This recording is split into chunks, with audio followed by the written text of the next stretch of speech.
Hello, hello, hello. Welcome back to the channel. Welcome back to the show. It is Halloween's Eve, and we are here because we're going to talk about it all. But welcome to the Civil Point with none other than your host, moi, Ariana Dieva. We are back with a brand new episode for you, and we are going to talk about it all. Like I said, it is Halloween Eve, so I am a little bit dressed up, a little bit dragged up and done up a little bit. And honestly, I am something that the Republicans truly have a problem with, and that is their desire, their lust for a woman like me. So I am ready to get into it today. We are talking about how JD Vance is a complete and utter insane imbecile, idiotic maniac who is next in line for presidency if Cheeto Bandito croaks and leaves this earth. And I don't know how I feel about that, because I was watching this interview with him earlier with, her name is, let me just get the name here, Miranda Devine. And I was watching it and I was just like, oh my God, this isn't true. This isn't true. This isn't true. He's stating all these things, and even the interviewer are stating things that just are not true. And I'm just like, we have a psychopath, a sociopath, a straight up, like, liar, fabricator in the White House who's next in line, who has no backbone. It's like, oh my God, what are we going to do if Cheeto Bandito croaks and we get Justina Diva Vance in the White House? Justina Diva is my nickname for him because he's a failed drag queen. We all know it. We all know, with the amount of eyeliner and makeup he puts on to get onto the Turning Point USA stage. We all know that man is a failed drag queen. Anyway, so we're going to talk about this interview with JD Vance and Miranda Devine and how everything, I got through 30 minutes of it, and I was just like, I fact checked it during the interview, and I was like, let me make sure this is true. And it's a lie. Let me make sure this is true. And it's another lie. And let me make sure this is true. And it's another lie. And I'm just like, how can we have a president that manipulates the public view through straight up fabrications and lies? And it's like, a lot of the audience, especially MAGA, don't go out and like fact check for themselves. It's like, damn, they're being fed all this information and it's complete and utter lies. So we're going to get into this interview today. But before I get into the interview, it's so funny. I saw this on X, and I don't know how they can justify it if it ever did happen.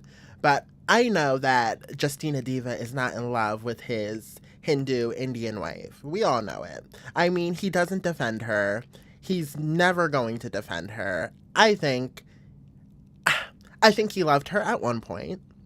But because of how the optics are in regards to MAGA, she doesn't serve a purpose. But I don't like to speculate on things. I like to have proof. But I just found this funny that there was this idea going around on X about Justina Diva and Erica Kirk. Oh my God, it's not up. Wait, it's not up. What are we doing? What are we doing? Are we not up? Why are we not up? Why are we not up? Okay, there we go. We're up. Now we're up. We're rocking and rolling here. Okay, so it's so funny because there's this, idea going around. No one will ever replace my husband. No. But I do see some similarities of my husband in JD and Vice President JD Vance. I do. And that's why I'm so blessed to be able to introduce him tonight. Look at the smile. Because he understands the fight that we're up against.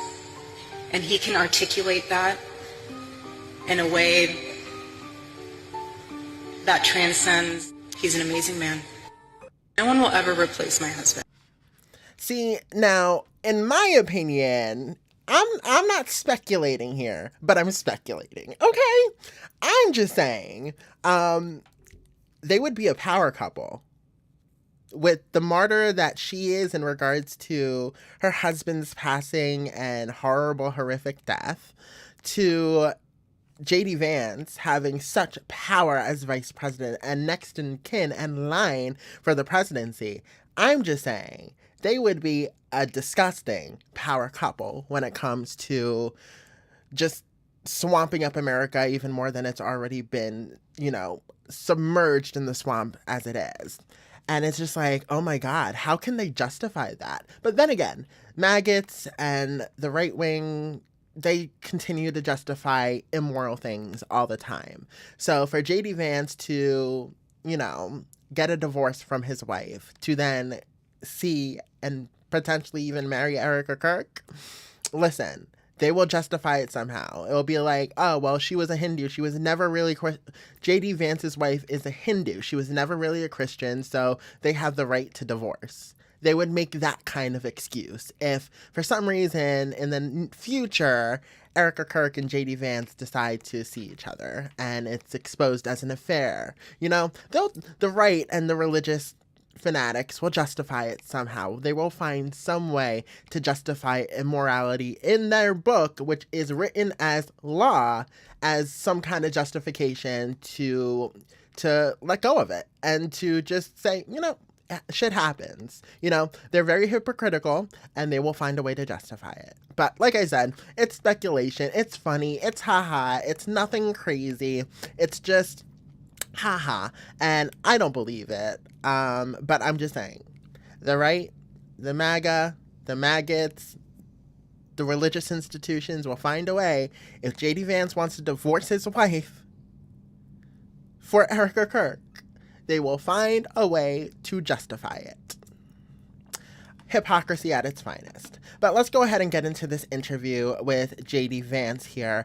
But I want to actually keep on Turning Point USA real quick, actually, because JD Vance was at a Turning Point USA event, and he was confronted by this phenomenal young woman.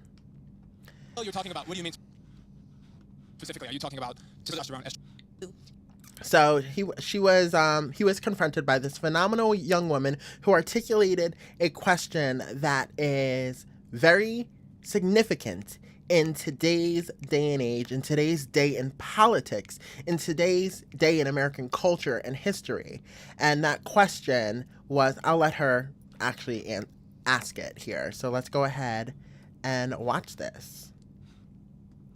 You are raising three kids in interracial, cultural, racial, religious household. How are you maintaining, or how are you teaching your kids not to keep your religion ahead of their mother's religion? Or how are you teaching them that your kind, that kind, who got here just a few years or few decades ago is different or is better than your mom's kind who got here just a generation before? How are you balancing that? And when you talk about too many immigrants here, when did you guys decide that number? Why did you sell us a dream? You made us spend our youth, our wealth in this country and gave us a dream. You don't owe us anything. We have worked hard for it. Then how can you as a vice president stand there and say that we have too many of them now and we are going to take them out to people who are here rightfully so by paying the money that you guys asked us? You gave us the path, and now how can you stop it and tell us we don't belong here anymore? So, and one more thing, one more thing. Do you have to be... I don't know if I'm going to remember all this, but I will try. I'm sorry. I had to say all of this, and please take it with you. I mean, I'm saying all of this with go ahead. I have no intention of causing a scene here or anything, but... We're not close to causing a scene, don't worry. But we talked about Christianity, all of this. I'm not even Christian, and I'm here standing to so support. Why are we making Christianity one of the major things that you have to have in common to be one of you guys, to show that I love America just as you do? Why is that still a question? Why do I have to be a Christian?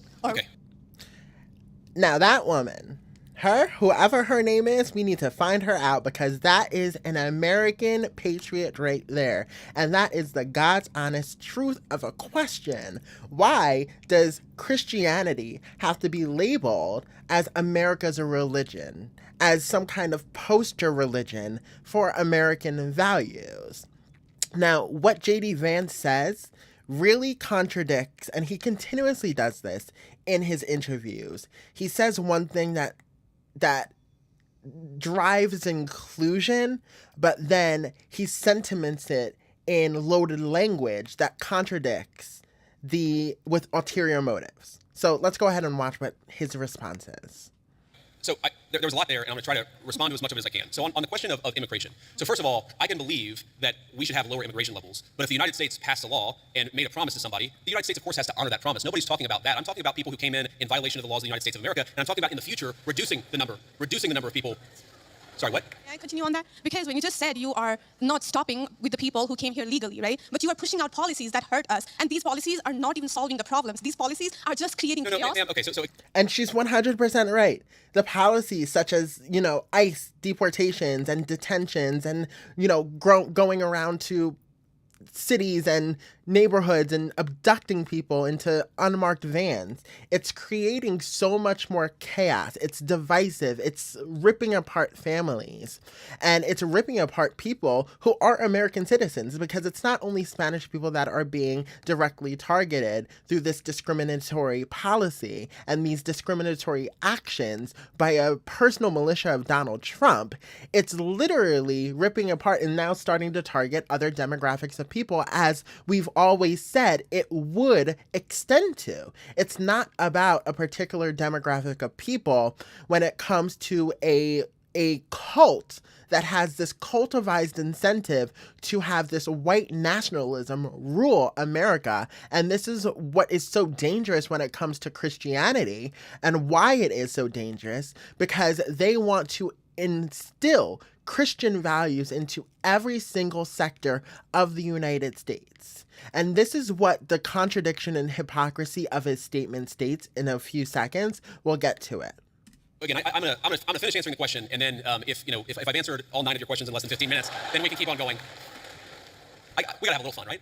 So here's the thing. I can believe that the United States should lower its levels of immigration in the future, while also respecting that there are people who have come here through lawful immigration pathways that have contributed to the country. But just because one person, or 10 people, or 100 people came in legally and contributed to the United States of America, does that mean that we're thereby committed to let in 1 million, or 10 million, or 100 million people a year in the future? No, that's not right. We cannot have, I'll go and finish, we cannot have an immigration policy where what was good for the country 50 or 60 years ago binds the country inevitably for the future. There's too many people who want to come to the United States of America, and my job as vice president is not to look out for the interests of the whole world, it's to look out for the people of the United States. Now, that's a stupid little talking point. And, it's obviously true in regards to policy, and things change and immigration levels change throughout our American history. But what is untrue in what he said is that he's fighting for America, because America has not necessarily open borders, but we welcome everyone to come here, whether they're coming here to start a new life, whether they're seeking asylum from their own countries that are trying to, them. It's just, we have a certain extent to open borders. And when we have administration that's continuously trying to close those borders indefinitely for everyone, it is the antithesis of what America actually stands for. Now, you asked a personal question about our interfaith household. And yes, my wife did not grow up Christian. I think it's fair to say that she grew up in a Hindu family, but not a particularly religious family in either direction. In fact, when I met my wife, we were both, I would consider myself an agnostic or an atheist, and that's what I think she would consider herself as well. Everybody has to come to their own arrangement here. The way that we've come to our arrangement is she's my best friend. We talk to each other about this stuff. So we decided to raise our kids Christian. Our 2 oldest kids who go to school, they go to a Christian school. Our 8-year-old did his first communion about a year ago. That's the way that we have come to our arrangement. But, thank you. My 8-year-old was also very proud of his first communion. Thank you, guys. I'll tell him that Ole Miss wishes him the best. But I think everybody has to have this own conversation when you're in a marriage. I mean, it's true for friends of mine who are in Protestant and Catholic marriages, friends of mine who are in atheist and Christian marriages. You just got to talk to the only advice I can give is you just got to talk to the person that God has put you with, and you've got to make those decisions as a family unit. For us, it works out. Now, most Sundays, Usha will come with me to church. As I've told her, and I've said publicly, and I'll say now in front of 10,000 of my closest friends, do I hope eventually that she is somehow moved by the same thing that I was moved in by church? Yeah, I honestly do wish that, because I believe in the Christian gospel, and I hope eventually my wife comes to see it the same way. But if she doesn't, then God says everybody has free will, and so that doesn't cause a problem for me. That's something you work out with your friends, with your family, with the person that you love. Again, one of the most important Christian principles is that you respect free will. Usha's closer to the priests who baptized me than maybe I am. They talk about this stuff. My attitude is you figure this stuff out as a family, and you trust in God to have a plan, and you try to follow it as best as you can, and that's what I try to do. Okay, so he said you trust in God to figure out, you have the talks with your family. He's advocating here for the separation of church and state, correct? He is vehemently advocating and personally practicing the definition of what the separation of church and state. And yet, here's the contradiction of it all in his statement that he was able to have this discussion with his wife and implement how they live because they had a conversation. But he and his administration are implementing policies like Project 2025 that is treating the Christian Bible as a lawmaking material to destroy the United States and destroy the separation of church and state. So again, here is the contradictions when it comes to JD Vance. He's preaching in this moment the separation of church and state. He's saying he practices the separation of church and state, and he's able to have these conversations with his wife to raise his family how they see fit. But on the back end, on the political end, on the policy end, he continues to advance these policies and the rhetoric that looks to deteriorate the actual separation of church and state and actually implement policies that don't allow these conversations to be held in homes because they want Christianity to be the one true religion and the poster religion of the United States. So again, how can you trust a man who recently, as of 2019, became a Christian, who now is preaching church and state, practices it, but doesn't allow other people to? That's the hypocrisy when it comes to JD Vance. That's the hypocrisy when it comes to the people who are in charge of this country. They are allowed the freedom to practice what they want, but the American public has to go by the rule of law of the Bible that isn't even a true rule of law. It's a depiction, it's a fairy tale, and practically a fabrication of events that truly possibly never really happened because there's no definitive proof of them. So the fact that they continue to sit here and say, well, JD Vance specifically, and, the administration, practice of, freedom and, you have your freedoms, but implement policies on the back end that don't allow freedom, it's the hypocrisy of it all for me. Let's continue on here. Make a final point. So I don't want to cut you off. I want to be respectful to all the people behind you in line, but I want to make this point about immigration, okay? If you ask the question, what is the exact right number of immigrants for the United States to let in, it is just very specific on the context. If you go back to the 1920s, the United States passed an Immigration Reform Act that effectively cut down immigration to close to zero for 40 years in this country. And what happened over those 40 years? The many, many people who had come from many different foreign countries and different foreign cultures, they assimilated into American culture. And there was an expectation that they would assimilate into American culture. I think we have two problems in our immigration system today. My guess is you're probably a slightly more leftist political persuasion, liberal political persuasion, maybe not. But here's the thing. I remember back in my establishment GOP days when I was still very early getting involved in Republican politics, I remember a conservative think tank person who told me that one of the reasons why immigration was really good is that if you had enough diversity in a country, people would mistrust each other and they wouldn't join labor unions. Okay? So when I see a lot of left-wing people who theoretically support organized labor saying we need to flood the country with a limitless number of immigrants, they're unwilling to set any limitations on it, my response to that is you are destroying the very social trust on which American freedom and prosperity was. See, this is what I'm saying. The loaded language of it all, it's used to manipulate public perception. He talks about immigration and then uses the loaded language of distrust to literally tell people that immigration causes distrust in work unions. Like, where's the mix? Where does it connect? There's no coherence in this man's statements. And it really does. It pisses me off, especially when it comes to the hypocrisy and the contradictions of Justina Diva. Like, it's just weird to me that he sits here, preaches separation of church and state in his own home. He's able to practice it, have those discussions, which religion that he wants his kids to be raised in with his wife. Allegedly he has these discussions and she wasn't forced to make her kids Christian, allegedly. But he's saying he practices this separation of church and state, but he's not going to allow other people to. And I just want to point out that this woman that stood up there and asked that question is an American patriot because she is 100% right.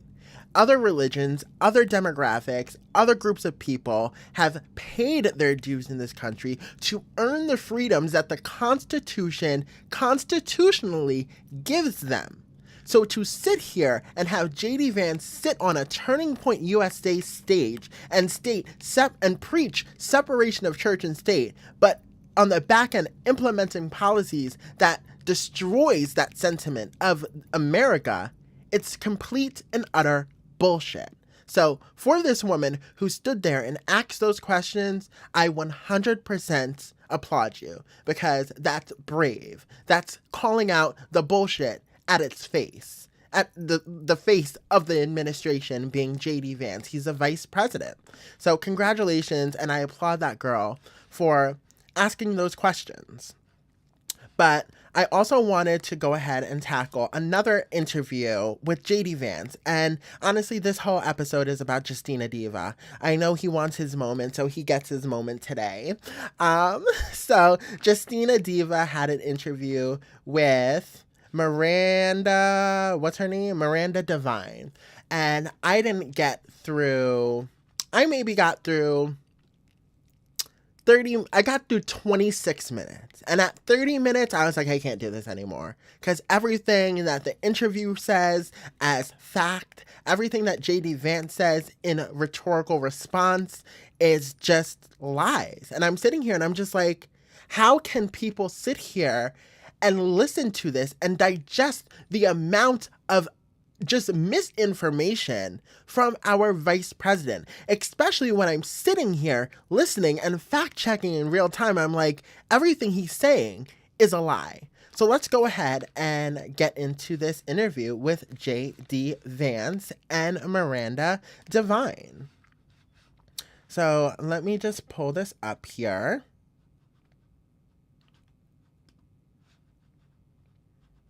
That's if it wants to work. All right.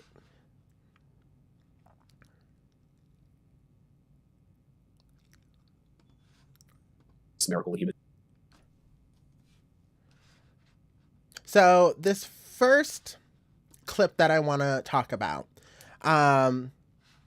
let's play it here. History happened right at that very spot. It was unbelievable. Wow. And I mean, as a new Catholic, I guess, since 2019, you've met two popes already. I know, it's crazy. I mean, Pope Francis, and then he keeled over. Yeah, I know, poor Pope Francis. Yeah. No, it's when I met Pope Francis, he was very frail, but I didn't realize he was that sick. No. And we had, whenever you go and you do these diplomatic missions, and there's always some element of protocol and formality to it. But I remember I talked to the Can we look at his face in this? Yeah. No. Look at his face. Okay, first of all, I never knew that JD Vance was just a new Christian. He was a new Christian as of 2019. Like, this is my problem. You guys are following someone who is new to a religion, who knows really probably nothing about the religion, and grifted off the religion and tried to become a Christian to grift off of Christian values and gain sympathy votes. Okay? So for this man to sit here and talk about Pope Francis, who healed over, and have this look of reminisce on his face. You know how everyone always, alleged at the time that JD Vance was the death angel and brought death to Pope Francis? It's funny because he has this face on like he's reminiscing about a time that he did something that he loved. Like killing the Pope. It's crazy to me. So I personally didn't know that JD Vance was a new Christian. I always thought that he was just Christian. He grew up Catholic or something, but no, apparently he was atheist or agnostic prior to his, conversion to Christianity. And I just find it funny how, ironically, in 2019, he converted to Christianity when it served a purpose for him to be elected as vice president of the United States. Do you guys not see the timeline of events and how this adds up to a manipulation and a perversion of your Christian religion, that you're listening and following people that actually don't know the religion and is newly Christian, and in 2019 just, it's like, let me be Christian. I don't believe it. There's something fishy. There's something there's chunks in the milk here. Something's not right.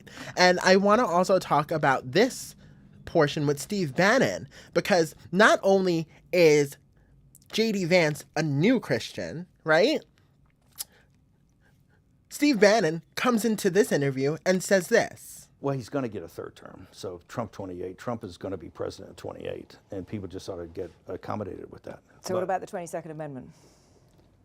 There's many different alternatives. At the appropriate time, we'll lay out what the plan is, but there's a plan, and President Trump will be the president in 28. We had longer odds in 16 and longer odds in 24 than we got in 28. And President Trump will be the president of the United States, and the country needs him to be president of the United States. We have to finish what we started. And the way we finish it through Trump. Trump is a vehicle. I know this will drive you guys crazy, but he's a vehicle of divine providence. He's an instrument. He's very imperfect. He's not churchy, not particularly religious, but he's an instrument of divine will. And you can. Did you hear that? Did you hear that? He's not churchy. He's not churchy. He's not particularly religious. Trump. This is Steve Bannon saying that Donald Trump, the shit stain of America, is not particularly religious and he's not churchy, but he ran on Christian values and loving the Bible and loving God, but he's not religious or churchy. This whole administration bamboozled the Christian faith. I'm telling you straight up. Not only is JD Vance a new Christian who probably knows nothing about Christianity and converted to Christianity out of the fact that it would get him votes and an opportunity to serve in the White House, but Steve Bannon is sitting here saying straight up, Donald Trump is not churchy, Donald Trump is not religious, we're just using him because he's a vehicle for MAGA, who is not a Christian, well, I don't want to say they're not a Christian, but they use Christianity as a vehicle to get votes.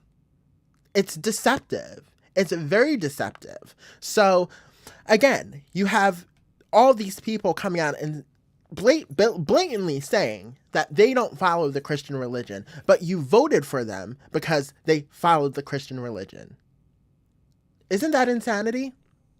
You voted for these people that don't follow your religion and used it as a crutch to gain power. And it's written in fact with Steve Bannon saying it. It's written in fact with JD Vance converting to Christianity in 2019, which the timeline correlates with him getting the opportunity to run alongside, potentially Donald Trump. It's all the writing on the walls. These people don't give two fucks about your religion. They don't. What they give a fuck about is greed and power and grifting off your religion to succeed in that greed and power and take over America. And once they have that power, you think they're going to care about your religion, your Bible? No, they're not going to follow it. They're going to manipulate it and pervert it into sections and into law in the United States that restricts minority groups of people, that destroys civil rights. That's what they're going to do. And they're not going to allow you to have your Christianity, your faith in your book. It's going to be a new form of Christianity where you have to kneel and heel and bow down to what is to come. And that is this new implementation of a dictatorship of America. It was never about Christian values. It was about power, and it was about greed, and it was about control. And they used your Christian religion to manipulate it. So, as we continue on here, in JD Vance's interview, he just spouts so many damn lies. So the first one I want to talk about is he lies about JD Vance's, Justina Diva lies about Biden's stance on abortion. And I'm like, I'm pretty sure Biden never said what he's saying he said. So let's go ahead and take a look at this here while I get it up. Was like the most extreme possible on the abortion issue. I mean, it was taxpayer funded because Biden was particularly egregious on the abortion issue. I mean, I was growing up, Democrats would say we want abortion to be safe, legal, and rare. Biden was like the most extreme possible on the abortion issue. I mean, it was taxpayer funded abortion up to the moment of birth, absolutely no limits. And he espoused that. It wasn't like other people were putting that into his mouth. That was what he actually said and appeared to have actually. He spouts that. It's not like other people were putting that into his mouth about having late term abortions up to the 9th month, right? Let's fact check that. Let's show what Biden's stance was on abortion, okay? Remember, the interviewer said no one put that in his mouth. No one put that in Biden's mouth. Biden said it from his own mouth. JD Vance said that Biden was extreme in his abortion views, okay? Now let's talk about the fact check here. Roe v. Wade, which had 3 trimesters. The first time is between the woman and the doctor. Second time is between the doctor and an extreme situation. The third time is between the doctor, between the woman and the state. The idea that the politicians, the founders wanted the politicians to be the ones making decisions about women's health is ridiculous. That's the last, no politician should be making that decision. A doctor should be making those decisions. That's how it should be run. That's what you're going to do. And if I'm elected, I'm going to restore Roe v. Wade. So that means he can take the life of the... So, He's saying that a doctor should be in charge. A doctor and the patient should be in charge of the decision in regards to abortion. Nowhere did Joe Biden say that he wants late-term abortions. Nowhere was his views extreme in regards to abortions. Now, let's talk about that interviewer who said Biden used those words out of his own mouth. No one put them in his mouth. Listen to Trump here. Take the life of the baby in the 9th month and even after birth, because some states, Democrat run, take it after birth. Again, the former governor of Virginia, put the baby down, then we decide what to do with it. So he's willing to, as we say, rip the baby out of the womb in the 9th month and kill the baby. Nobody wants that to happen, Democrat or Republican. Nobody wants it to happen. That is simply not true. It looks like Trump put those words out. Biden never spoke them. And yet the interviewer, Miranda, comes out with these lies, saying that no one put those words in Joe Biden's mouth. Joe Biden spoke them from his own lips. No, honey. Trump spoke that. Trump put that misinformation out there. And Biden straight up said, no, that's a lie. That Roe v. Wade does not provide for that. That's not the circumstance. Only woman's life is in danger. She's going to die. That's the only circumstance in which that can happen. But we are not for late-term abortion, period. We are not for late-term abortion, period. So again, it's just more lies in this interview from JD Vance and the interviewer to manipulate this perception of the left allowing babies to be murdered after birth and up to birth. Like, it's crazy. And the fact that this interviewer is sitting here saying it as fact, when obviously I'm fact checking it right now, this information never happened. It's like, why does this get to be put out on a public platform for public consumption, especially when our vice president, one of the highest positions in power, should have the integrity to not lie about these things? It's insane to me.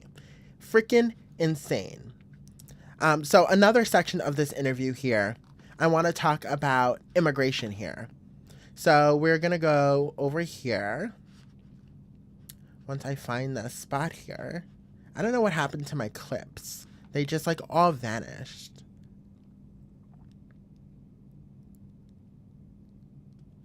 They all vanished and it's like so annoying. Okay, here we go.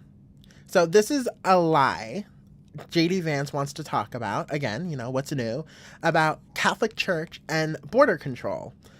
Let's take a look. Let's take a listen. You know, the Pope is the Pope. What I try to interpret charitably is I think the Catholic Church recognizes we have to have border control. We have to have the ability to control the borders of our own country. That's very clearly written in Catholic teaching, is that nations are allowed sovereignty. They're allowed to control their own borders. It's very clear in the Catholic Church and Catholic teachings that America has to have border control, that America has a right to border control. Correct. In some capacity, everyone has a right to guard their country. But in the implementation and the policy of it is where it gets a little bit murky, sticky, disgusting, and gross, especially with this administration where they are now deporting people, and those deported people are lining up on overshore seas, shackled, dead. Okay? So, yeah, border control, but not murder, not abductions. This is what this administration is engaging and voluntarily participating in. Abductions and murders of immigrants in the United States. So I just want to also point out here. So he correlated Catholic teachings with border control. Nowhere in Catholic teachings, nowhere in the Bible, if we're going by the Bible as, you know, you want to go by if you're a Christian or a Catholic, nowhere in these teachings or in the Bible specifically does it have any implications in regards to border control. Okay? So let's talk about a few verses here and what the Bible actually says about border control. When a foreigner resides among you in your land, do not mistreat them. The foreigner residing among you must be treated as your native born. Love them as yourself. Leviticus 19:33-34. Is that what this country is doing by abducting people off the streets? Treating them as their own? Treating them as their neighbor? Is that what this country, this administration is doing by deporting people that are seeking asylum from tyrannical regimes that are looking to kill them? is being, loving thy neighbor, what this country is doing by shipping people on planes to the middle of the seas and dropping them in and then having them shackled up and show up on overshore seas? No, that's not what this Leviticus is preaching. Leviticus is preaching the total opposite of what this administration is doing. How about Deuteronomy 10:18-19?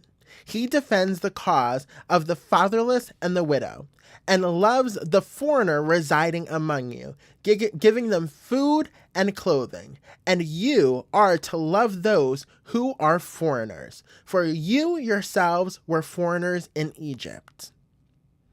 Straight up, feed the poor, feed the immigrants, clothe the poor, clothe the immigrants, treat them as you would treat your brother, your sister, your mother, your child. And yet this is not what this country is doing. Instead, they're revoking SNAP benefits that help feed communities and people, and they're revoking them. They're playing this literal antagonistic politics. For what? For what? To hurt immigrants. I mean, there's just so many different verses, and when it comes to Christianity in the Bible, Hebrews 13:2, do not neglect to show hospitality to strangers, for by doing that same have entertained angels without knowing it. Like, there's just such a moral weight in regards to the Bible versus the antithesis of what this administration is continuously doing to hurt migrant and immigrant communities.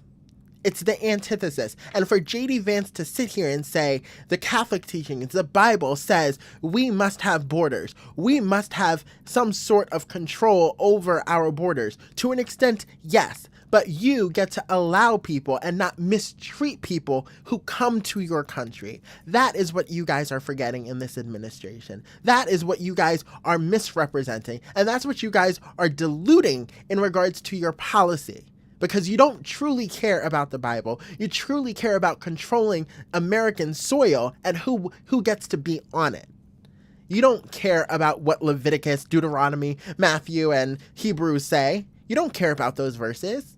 You care about manipulating them and fabricating lies that don't even exist in the Bible. So what I stress and what I continuously want everyone to do, especially when you listen to these interviews, fact check what this man says, because now this is 17 minutes into the interview with a few topics, and each topic is lied, manipulated, and twisted with unfactual and disinformation. Check and fact check these people, because it is straight up lies. So another lie that he wanted to go on a tangent about is election fraud. So let's go ahead into this one here. Responsibility to protect is to stop the border crisis, which thanks to President Trump's leadership, that's exactly what we've done.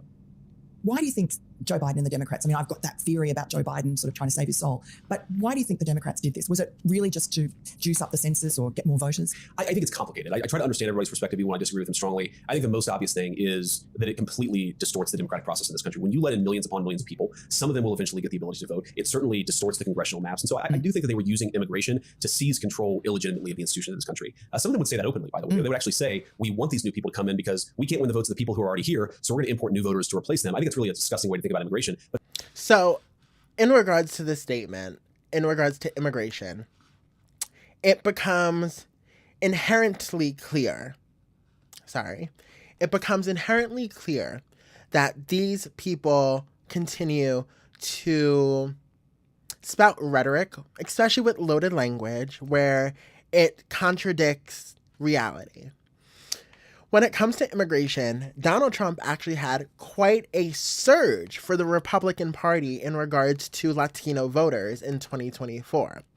And in his initial election, his first run, had significant turnover for Latino voters. So for Donald Trump and his administration to say that illegal immigrants contributed to voter fraud, which with unsubstantiated facts that even the Heritage Foundation disproved and proved as misinformation that there was no, and even if there was voter fraud, it was 0.00001% that could have affected votes and the election as a whole. So for these entities and audits to come out and say there's been no voter fraud that can significantly affect the election when it comes to the 2020 election that, he lost, it's nothing but more misinformation that JD Vance, Justina Diva, is spouting out here. So the fact that Donald Trump continues to pout about 2020 and losing, you also have to think about the fact that Latinos voted for him in a big way in 2020, in 2024, and in 2016. He was actually one of the largest Republicans in the modern era to have the Latino vote swing his way so much that it created a practically half-half demographic of Democratic Latinos and Republican Latinos. So are you saying, and it disputes his unsubstantiated facts that Latinos are the issue. It disputes his unsubstantiated facts that illegal immigrants contributed to voter fraud because there's no substantiated facts of that, let alone illegal immigrants can't vote.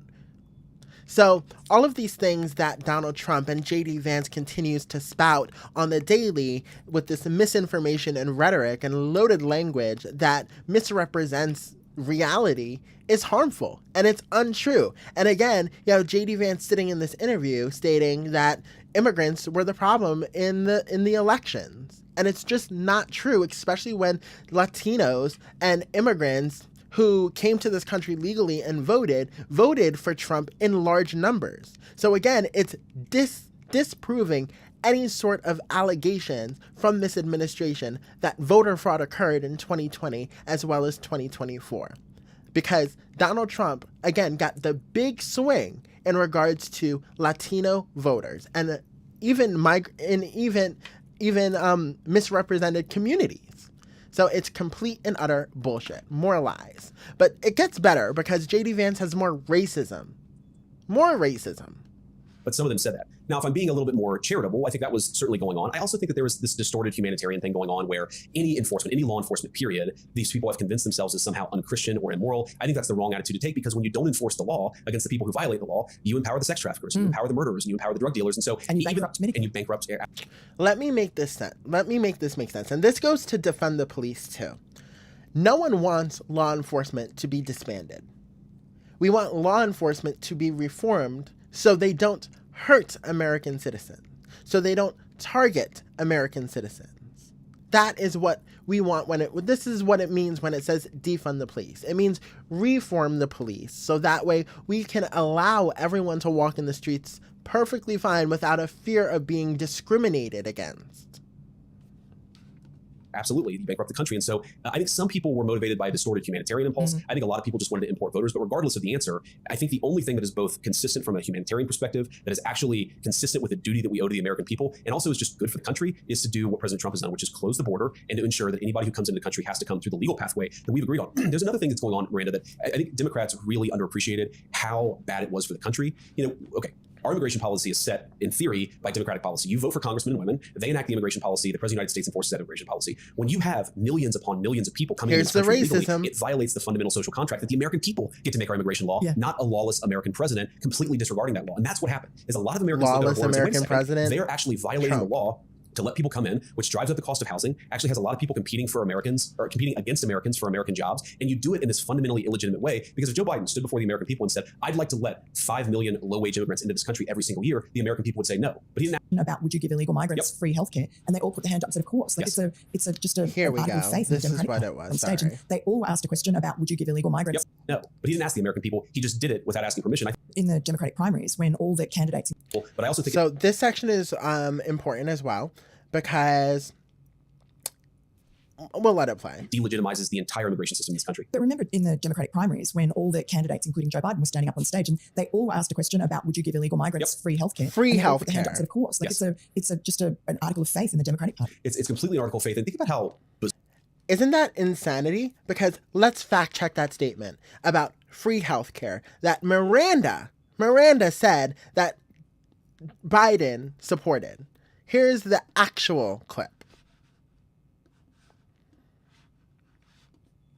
Raise your hand if your government plan would provide coverage for undocumented immigrants. Raise your hand if your plan would provide coverage for undocumented immigrants, not free health care for undocumented immigrants. There's a difference.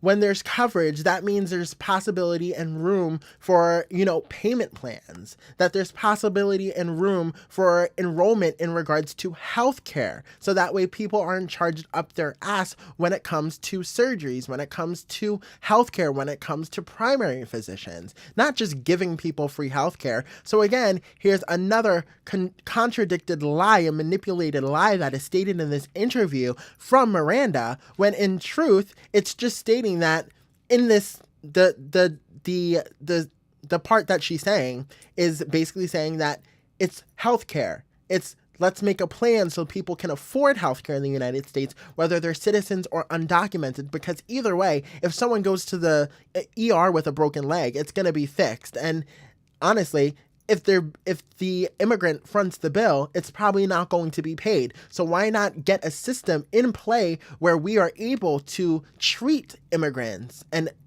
illegal immigrants with healthcare, so that way our healthcare system isn't being manipulated and destroyed by deficits in regards to unpaid surgeries and unpaid physician visits and things of that nature. So for Miranda to sit here as a podcast host, as an interviewer, and say Biden rose his hand to give undocumented immigrants free healthcare is absurd. It's a lie. It's insanity. When, again, here's the fact check of it all. He said he wants to give them coverage, not some sort of free, unlimited healthcare plan for undocumented immigrants. Bizarre that is, right? These programs exist as part of the social contract for United States citizens. You pay into the system, and if you need it, if you get down on your luck or you get to the point where you can't afford certain benefits, then you are able to take out of the system. That's the exchange that we have with our fellow citizens, in particular with our old age health insurance. So in regards to that exchange that JD Vance just mentioned, you pour in, and then if you need it, you take out. Why wouldn't we allow undocumented immigrants to pour into that same systems like they do in their paychecks with Social Security and things of that nature? I don't see the problem.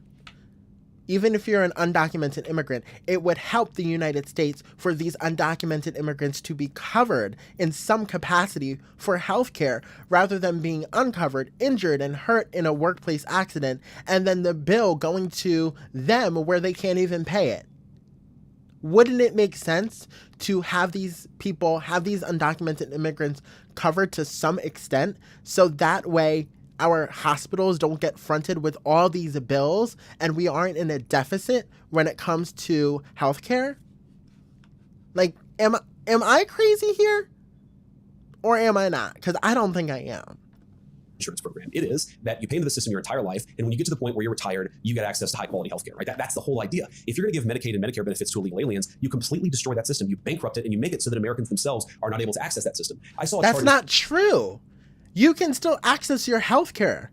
What are you talking about? See, this is, again, the divisive language that this administration uses. If everyone pays into a system, you still get to use that system.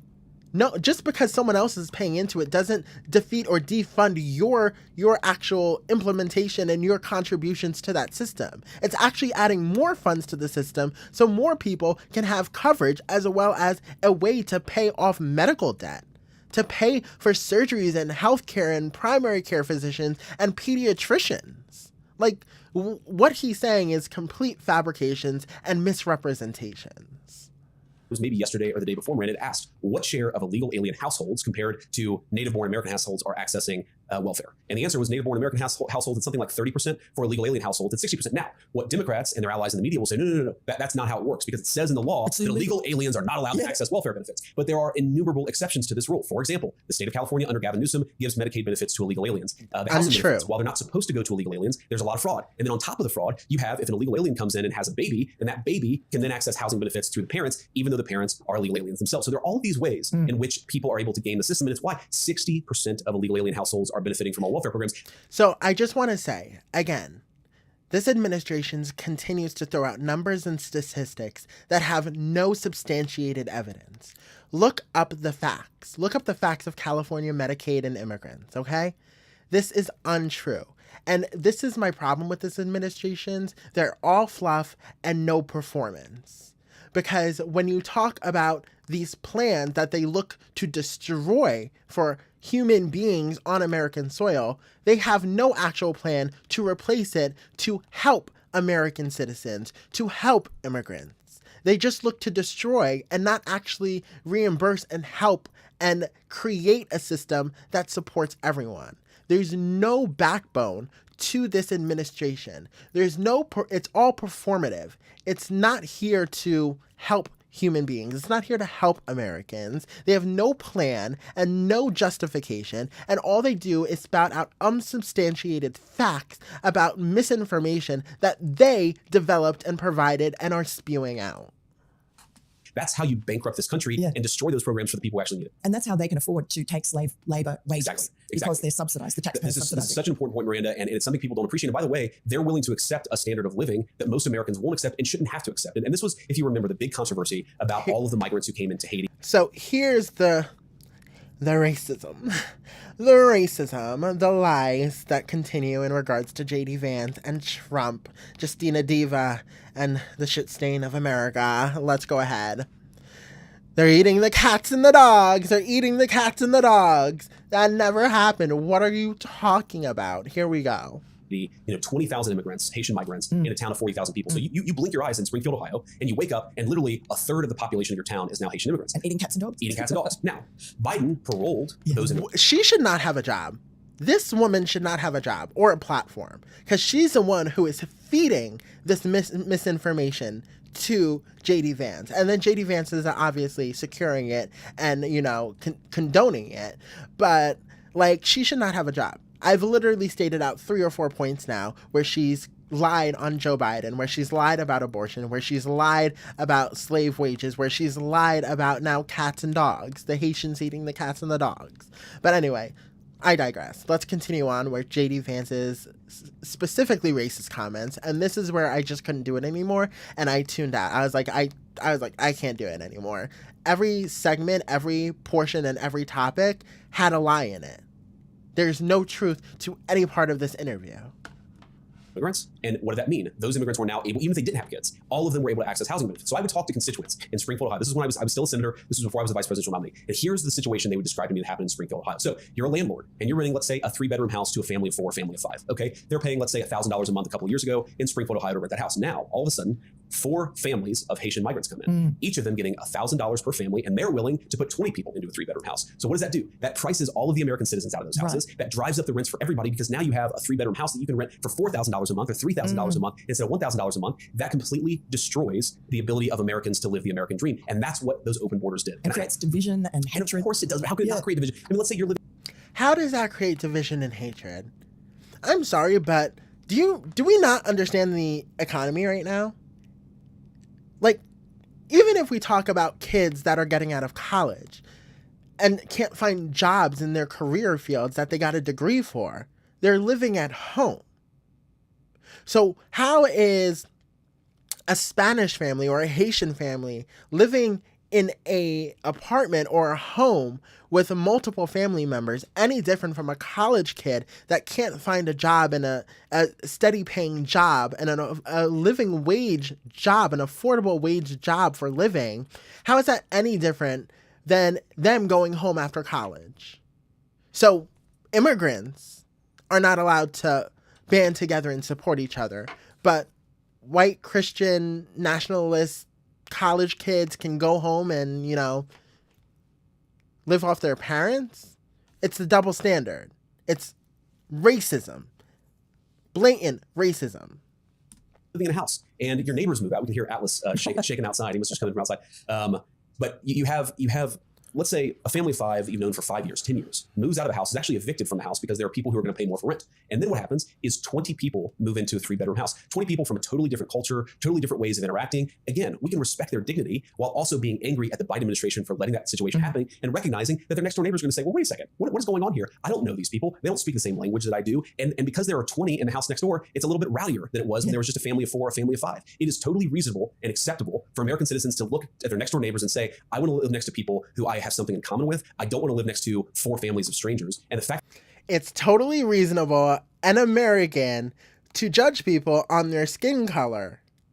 That's called racism. That he literally just said the quiet part out loud. When do we get to choose our neighbors? If you move into a neighborhood, you don't just get to choose who lives next to you, unless you're in like an HOA or something like that. But like, you don't usually get to choose your neighbors. So I'm so dumbfounded by this conversation. And this is where I tuned out because I was like, all right, this is just racist rhetoric and Republican talking points and MAGA talking points used to push this agenda of immigration being evil and immigrants coming to this country being evil. Because, again, he used an analogy of 20 Haitian immigrants in one home. And again, I point out the difference. What's the difference between a Christian family banding together and renting out a home? It's only a problem if it's Haitian immigrants. It's only a problem if it's Latino immigrants, right? It's only a problem if it's Latinos, even if they're legal. It's only a problem if it's a black family. It's a little bit rowdy for the black family, but you know, we're not going to pay attention to the fact that Christians do the same thing to game the system in regards to rent, as he pointed out, right? White people do the same thing. It's not like being corrupting and creating distrust in the system isn't delegated to one group of person. Like, you can't, again, this administration boxes people, and that's what's divisive. This administration is creating the divisive abilities of this country, not Haitian immigrants who are here trying to create a better life for themselves, not Latino immigrants who are looking to create a better life with themselves, not Latino families who are trying to create better lives for themselves and say, okay, we can band together and afford our lives if we live together instead of separately, and paying $2,500, $2,600, $2,700, $4,000 for rent for a 1-bedroom apartment. So again, JD Vance is saying we support the major companies. We support the business. We support the corporations of America that abuse Americans by raising rent prices so high versus the ability for actual Americans to afford a livable life. That is what JD Vance said in this, all while cloaking it in a dire blanket of racism, saying we should be able to choose who our neighbors are, and we should feel comfortable with who our neighbors are because we should be able to see them as white Christian nationalists. No one else should live in our neighborhoods. When the fuck, as Americans, did we ever get to pick our neighbors? I want to know that. Someone answer it for me. Someone fucking answer it for me. But just after this point, I tuned out. I was like, I can't do it. I can't do any more of JD Vance. I can't. I couldn't do any more of the lies. I couldn't do any more of the misrepresentations. I couldn't do any more of Miranda spouting out Republican talking points and MAGA talking points. I couldn't do any more of Justina Diva's bad eyeliner and the caked up face makeup. I couldn't do it. I was like, I need to stop. I need to get out of here. This is too much. So I stopped.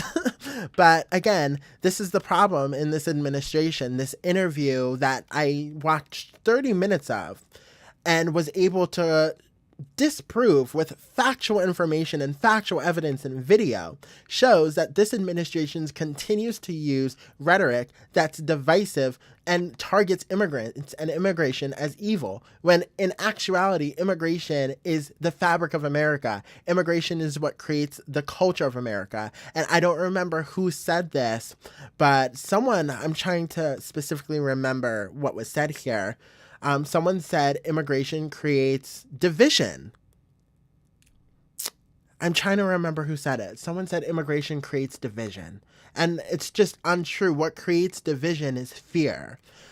So the fact that you don't know your neighbors, JD Vance, maybe you should just go next door and say, "Hi, I'm Justina Dieva." Dieva.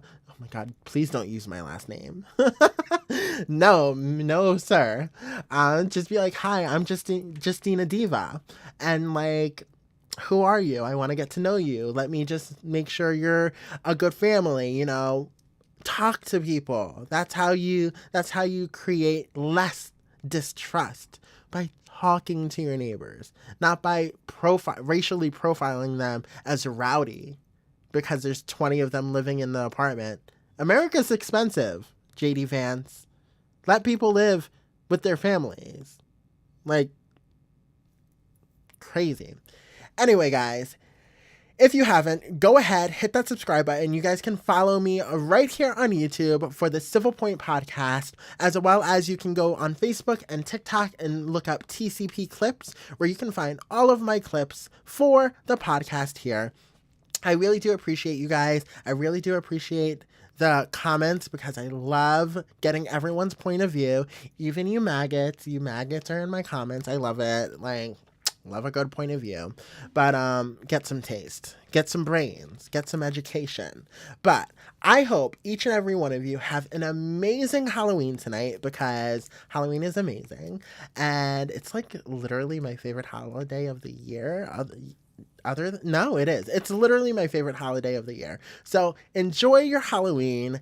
Be crazy, but be like a little bit safe. Don't like get abducted. You know, ICE is out here abducting people in like unmarked vans and stuff. So if you're dressing as something Latino based, just be careful, because they're racially profiling people out here. Anyway, enjoy your Halloween. Subscribe to the Civil Point with your host, Ariana Dieva, and I will catch you guys on the next episode. Bye.